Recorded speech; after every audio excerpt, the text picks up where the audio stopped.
First stop, some coffee.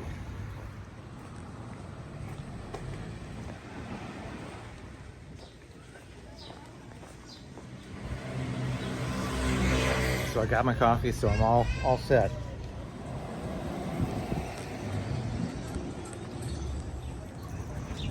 So this is called the Promenade.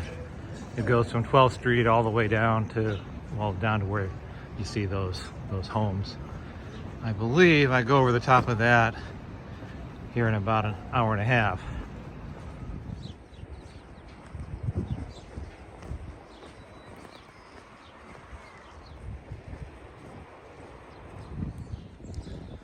Walking on Ocean Vista Drive towards the Tillamook Head trailhead.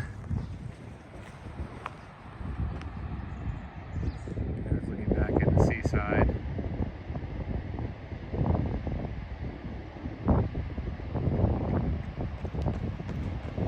I always look at other people on the beach. People are throwing frisbees and, you know, going to lunch. And I have this way of not doing all that stuff, walking long distances with a backpack on. I don't know, you know, because sometimes I wonder, but it's enjoyable for the most part. Getting out of town a little bit, starting the hill climb.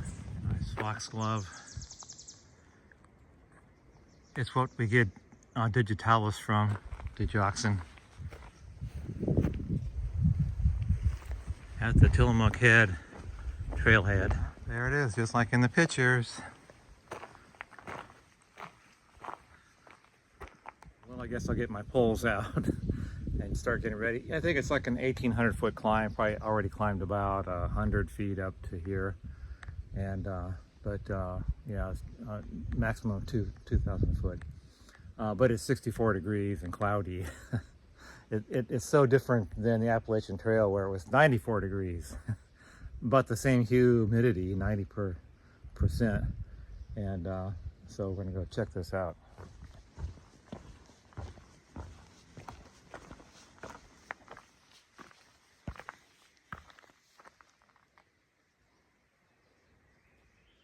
Boy, it's green. So today's hike is like 15 miles. It's pretty easy. This one climb is the only thing. Well, it's a very used trail, but it's not terribly well marked. Not a whole lot of Oregon coast signs. In spots, it's a little brushy, and there are a lot of little cross trails, so you gotta kind of keep in track which trail is the right trail.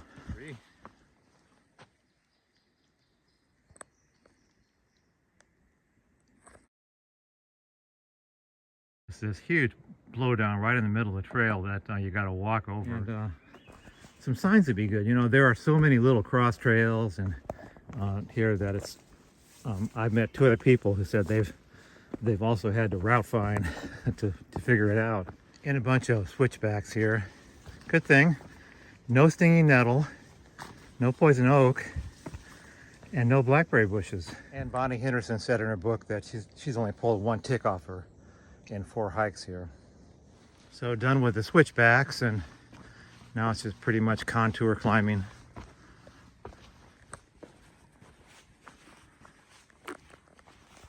Hey, an OCT sign. Ah, mess. It's really odd that just such a well-funded state park wouldn't have a trail crew.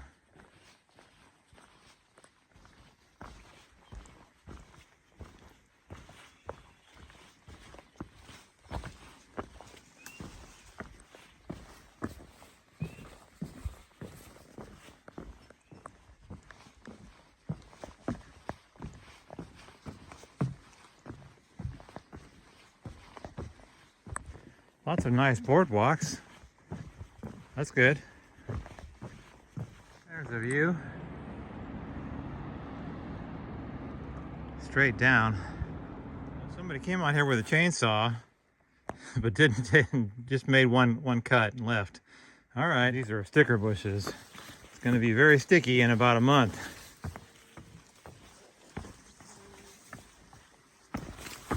Coming up on that hiker camp lean-tos. Shades of the Appalachian Trail.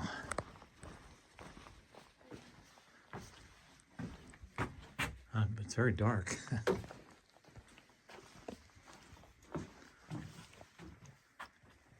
Yeah, I think I like the ones on the AT better. Lunchtime. So I packed out my egg and cheese biscuit. It's so good.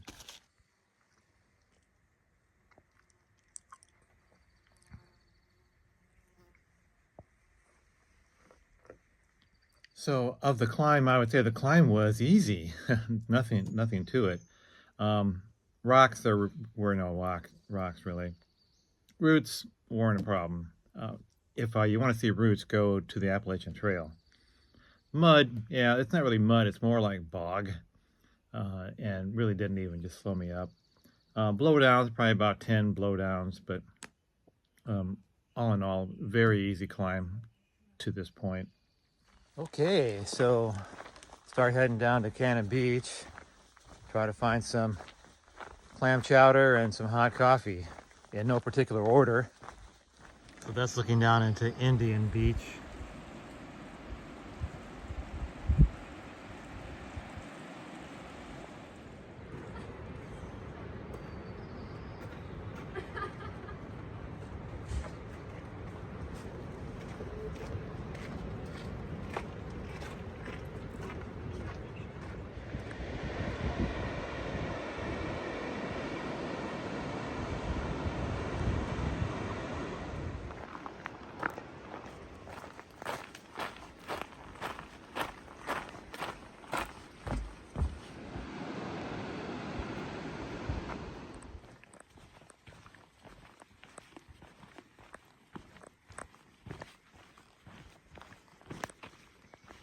I've said this before a few times, but it's really noticeable after you've been on the trail for days, weeks.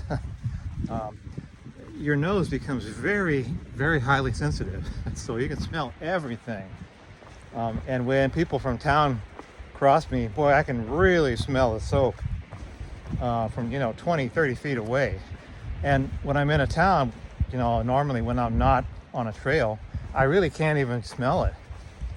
It's only when I'm walking long ways that your nose, your eyes, your ears all become a lot sharper. A little bit of a view here. So up that way is the Indian Beach I showed you. So at the Crescent Beach parking lot.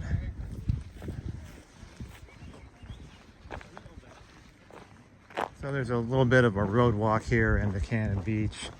The book describes you can go down and try to wade across Eckla Creek, but we're right at high tide. High tide is like 4 o'clock, and I'm coming up on that. So the better bet is to walk down to this little park here, and that cuts right across the bridge into Cannon Beach. This is the Les Shirley Park. And there's the bridge into Cannon Beach. Yeah, that's not a small creek.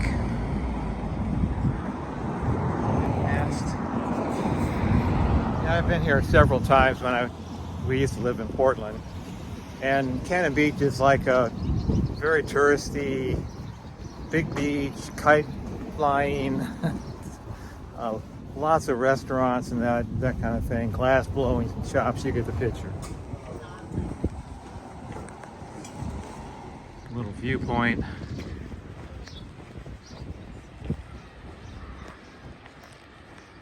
Yeah, my mother used to love Cannon Beach.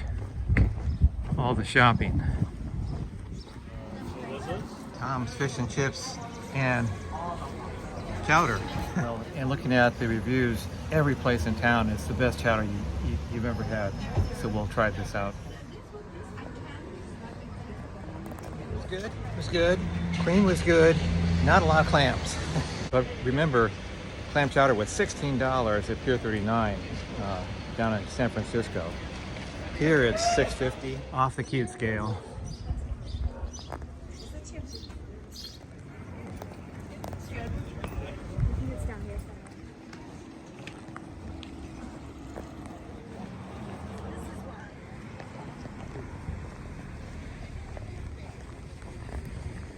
Little bitty blueberries. So tonight I'm staying at the Wave Crest Inn. It's kind of almost like a hostel. You have a private room, but you share bathrooms. That's 2.2 miles. Cannon Beach is a big town. The famous Haystack Rock.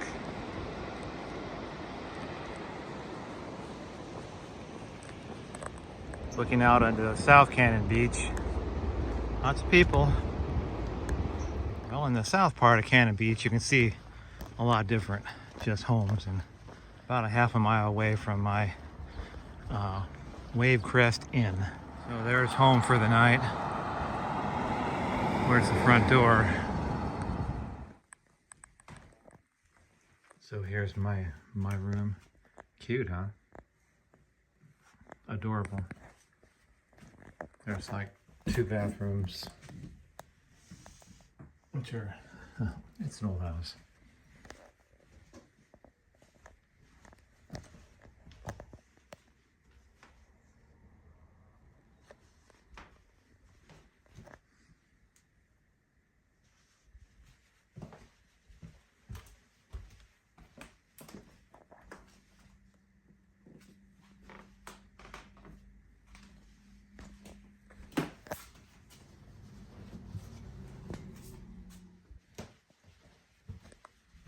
Boy, there's an old Maxfield Parish.